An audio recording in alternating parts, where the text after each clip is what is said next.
So what's going on, guys? My name's Chopper, and I hope you guys are having a fantastic day. And today's video is going to be an ultimate guide to Minecraft so you can get started and then get familiar with everything in this game. This guide is going to help you learn everything you need to know about this game. It's going to be very straightforward, very comprehensive, and I hope it's something you guys can easily follow along. Now, I think this video is worth watching even if you've played Minecraft before, because even myself, who I've played in years past, getting back on and learning all the new mechanics and then getting used to the menus and stuff took me quite a while. So I think even if you're familiar with this game, then this video might teach you some stuff. And I worked unbelievably hard to put this video together, so I hope this is something you guys enjoy. If you do, please make sure to leave a like rating on the video, and of course subscribe if you are brand new around here for brand new Minecraft content, and also Hytale when that comes out. I've got some really cool stuff for this channel planned down the road, so you're going to want to make sure that you do stick around. But anyways, guys, let's go and get into this ultimate guide for Minecraft and help you learn this game. As soon as you spawn into your game, you're going to spawn somewhere in the world, and you're going to have absolutely nothing on your character except full health and then full hunger, of course. Now, what you're going to want to do from here is find some kind of plot of land where you're going to start building, or at least somewhere to get your basic needs set up. Now, I'm going to recommend that the place that you start building is somewhat near where you spawn, just because if you accidentally die, then you're not too far away from where you're already building, and you won't lose all your stuff. So as far as where you should start building, I'm going to recommend somewhere that has a lot of resources. This means water, trees, maybe some potential animals so you can get food, some mob spawns, of course, at night, because you're actually going to need that a little bit. And in general, I guess somewhere where you have access to everything you need that isn't too far away. So once you've figured out your plot of land that you're going to start building, then you're going to want to go find some trees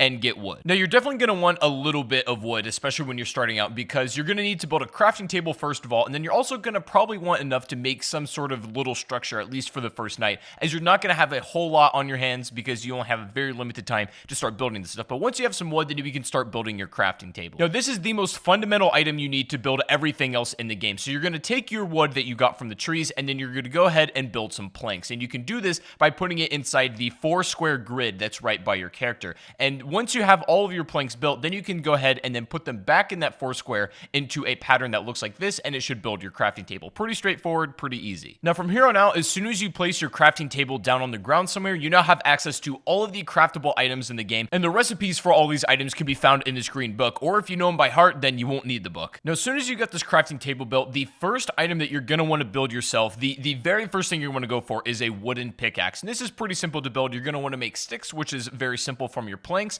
and then putting these together in the crafting table just like this should make yourself the wooden pick. Now, this is going to be your very first starter item, and it's going to help you get access to cobblestone. Now, it's going to come back into play what I said at the beginning of the video of being in an area where you have access to resources, and this includes some kind of cave, or at least somewhere where you can get cobblestone pretty easily. Now, if you cannot find it just anywhere around, then you can dig straight down and you're going to find stone. But now, don't be too worried about breaking this wooden pick. It's going to allow you to get yourself a pretty hefty amount of cobblestone to begin with, but after this, you're not going to need a wooden pick ever again. So don't be afraid to burn it all and then just, get as much cobble as possible. Now, depending on where you start mining, you might run into other resources as well, like coal or iron or even some other stuff, and if that's the case, then great, but just wait, don't mine it just yet, and wait until you make a stone pickaxe. Now, from here on out, stone picks are going to pretty much be your bulk work for mining. You make it the exact same way you just made the wooden one, and pretty much this is going to be your number one way to clear out cobblestone, especially when you're just bulk mining, because the resources for these picks are very easily replaceable. It's literally just stone and wood, and you'll pretty much never run out of these things. But eventually, after you get mining enough, you are going to run into some iron ore, and the only way that this is going to be usable to you, the way to make it viable, is you're going to need a furnace, and with all the spare cobble, you can make one of these really, really quickly. So once you have that furnace, now you have access to melting these down. The furnace, just like the crafting table, is literally one of the most fundamental tools in this game, so I recommend you put it near your crafting table and likely in some kind of structure that you've already made for yourself, just to have it somewhere safe. The furnace is going to allow you to do literally everything from melting down ores into usable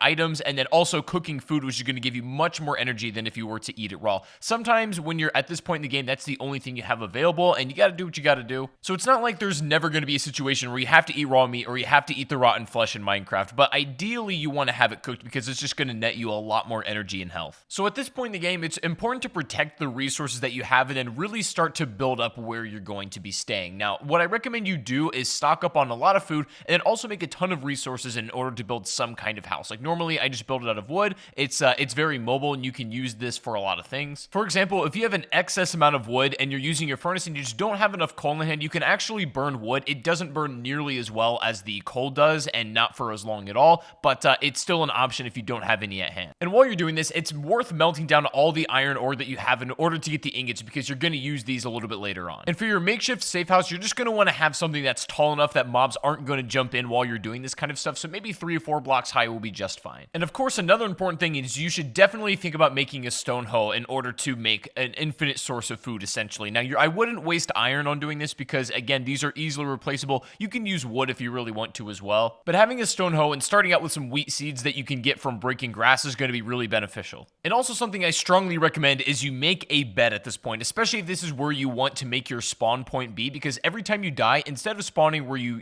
were at the beginning of the game, as soon as you lay in your bed for the first time, this will be your new spawn point. And of course, you can only sleep at night or when it's thunderstorming, and also there cannot be too many enemies nearby or else you won't be able to sleep either. You can bring your bed with you if you start traveling and set up like makeshift camps. If you want to change your spawn to somewhere else and be a little bit closer to like a big mine or something, you can do that as well. Just don't take it into the nether. So when setting up your wheat farm using your stone hoe, ideally you're going to want to sort of till the ground that is touching the water, because these are going to grow the fastest when you plant your seeds there. Now, it's not required that you put it up against the water, but they are going to grow faster if the dirt blocks are in the water. So that's just something to keep in mind. It can be a little bit scuffed, like just the way that you plant it, if you're going to be moving it pretty soon. But if you want to have like where you're going to be staying permanently, then you can organize it a little bit more, fence it in, and have water running in between each dirt block. There's a lot of different ways you can set up that are going to yield different results. But what's important here is the fact that this is going to be like an infinite resource of food that you can just make bread with. And so it just takes a little bit of time and your attention to take care of it. And of course, you're not going to want to step on these blocks either as you're taking care of it, but it'll be an infinite source of food and you can definitely stock up. You can use the wheat just to make ordinary items like bread, but you can also save it up and then, go for other ingredients and items to make something like a cake, which is going to last a bit longer. Now, at this point in the game, with all of your basic needs set up, this is where the game starts to get really fun, because now you can take it in any direction you like to. For example, this would be a good spot in the game to get bone meal from a skeleton, which is really, really easy to obtain. And then you can find a wolf out in the wild, tame it, and then it'll become your companion for as long as it's alive. There are countless animals that you can become friends with, and since I got on this game after the update, there's a bunch of new animals that I've never seen before, and that was really cool to see. The advantage to having a wolf, though, is that they'll follow you, especially when you're out in battle, and they'll attack whatever you're attacking, so they're definitely like an extra help in that regard. Or you could also take this opportunity, since maybe you don't have the biggest house and the biggest setup yet, you could basically take down everything and bring it with you, and then you could go off on your own adventure, maybe find a bigger cave to mine and go for diamonds and gold. What I typically like to do at this point in the game is just make sure that I have like a steady stream of resources coming in, and that includes iron, coal, that includes food, basically everything that's going to keep you alive and keep you advancing,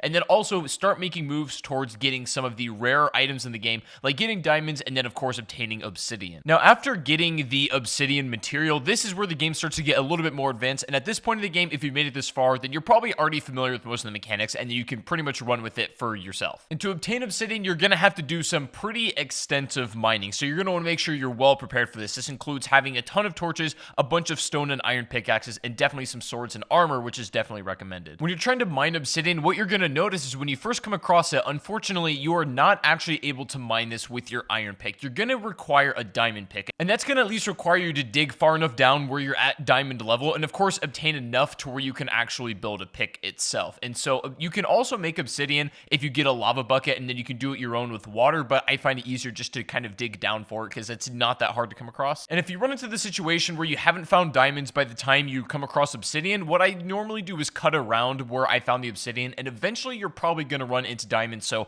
I wouldn't worry too much there. And of course, since diamonds are especially rare, if you do find it, you're going to want to make sure you take care of it. What's nice about this game, though, is that once you've kind of dug out far enough where you found diamonds already, it's not too hard to keep finding more. So once you initially find your first ones and you can kind of chain off of that, then you should be in good shape just to get more as well. Now, for whatever reason you are struggling to come across diamonds, no matter how much you're mining, I made a video of the top 5 best ways and easiest ways to find diamonds in Minecraft, so you can go check out that video if you're having problems. But if you're there long enough and you're doing everything right, then you shouldn't have any problems whatsoever. And also, you're going to run into a lot of redstone, and you can get really, really creative with this item if you so wish to. But just as a beginner and as a starter point, it's really nice to make something like a clock and also a compass for Minecraft. The compass is going to allow you to travel much further distances without getting lost, and you can safely do it basically by following wherever your house would be, and you can go off and venture wherever you want in this entire world, and then make your way back eventually using this compass. If you want to go a step farther, you can also make a map, which does require a little bit more materials, but it's definitely worth it if you want to go that route as well. And also, having a boat on hand is never a bad idea, because there sometimes are very long stretches of water that can be easily crossed using a boat, but are not easily crossed any other way. If you've done everything in this guide up to this point so far, then you should have a steady stream of resources, a bunch of excess stuff on hand, such as iron, coal, all that sort of stuff, stuff. And then you should have all of the basic tools you need to travel anywhere you like, and then a decent house setup as well. And from this point, you pretty much have the freedom to take the game anywhere you like to. You can take your obsidian and set up another portal and then go down that rabbit hole. And if you so wish to, you can work your way all the way up from this point on, all the way to the Ender Dragon if you so wish to go that route, or you can just, have fun, explore, play a little bit more casual route, and just enjoy the game. Either way, this guide was set up to facilitate both styles of play. You can just have fun and just casually play the rest of the match however you like, or you can go for the Ender Dragon and then finish the progression of the game. Either way is going to work, but now you have the tools to go in any direction you like. So anyways, guys, that is going to be the ultimate guide to getting set up in Minecraft in 2019. I hope you guys did enjoy. If you did, please make sure to leave a like, rating, subscribe if you are brand new, and let me know down below in the comment section if there's anything in specific you would like to see me make a video on. I'm going to have some videos about shaders and mods here pretty soon, so stick around for the exciting stuff. But I did want to get this guide out there for a lot of people who are just jumping back into Minecraft after a long time, or maybe have never played this game before and are just wanting to get a grip on and understanding on everything. But let me know your guys' thoughts in the comment section down below. Thank you guys for watching once again, and I'll see you all on the next stream or the next video. Take it easy, guys, and peace out.